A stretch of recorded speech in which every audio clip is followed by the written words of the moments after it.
D'abord, une petite revue de presse de nos quotidiens nationaux. Le couple Hollande-Valls est au bord de la rupture. C'est le Figaro qui le dit. Le Figaro se penche sur la tension croissante entre les deux têtes de l'exécutif et s'interroge. Un chef de gouvernement qui toise avec arrogance et dédain l'hôte de l'Élysée, qui l'a nommé, qui l'a vanté. Quand a-t-on vu cela ? Eh bien, jamais. La position bien inconfortable de Valls, on y revient dans un instant avec vous, Yves. Pendant que les socialistes se cherchent, et ne se trouvent pas d'ailleurs, eh bien Marine Le Pen, elle, est prête. Marine Le Pen, déjà dans les starting blocks, c'est la une du journal L'Opinion ce matin. Le lancement de la campagne et du programme présidentiel de la patronne du FN, ce sera pour début février. Mais d'ici quelques jours, eh bien son équipe de campagne, elle, sera déjà prête. Marine Le Pen qui piaffe d'impatience, qui a hâte d'en découdre, constate L'Opinion. Elle que tous les sondages annoncent présente au second tour. Que recèle le tombeau du Christ ? On en parlait tout à l'heure dans le journal de Lionel Gougelot.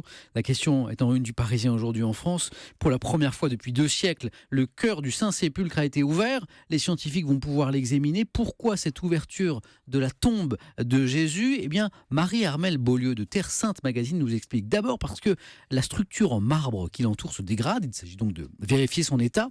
Mais aussi parce que c'est la première fois que la science, grâce aux techniques modernes, va peut-être pouvoir valider si c'est effectivement le tombeau du Christ. En clair, si depuis 1700 ans, les chrétiens se recueillent au bon endroit ou pas.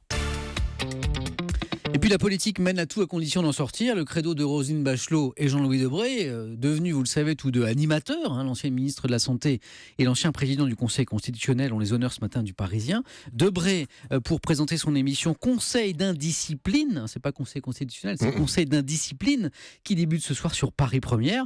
Jean-Louis Debré, que vous retrouvez également au quotidien sur Europe 1, vous le savez, dans la bande d'Alessandra Sublet, la joyeuse bande. Et puis Roselyne Bachelot, qui présente son livre Bien dans son âge. C'est tous ces petits trucs à Roselyne Bachelot pour rester en forme après 60 ans, ça vous fait rire. Comme le BLM. C'est ministre de la Santé quand même. Ah oui, donc, c'est vrai.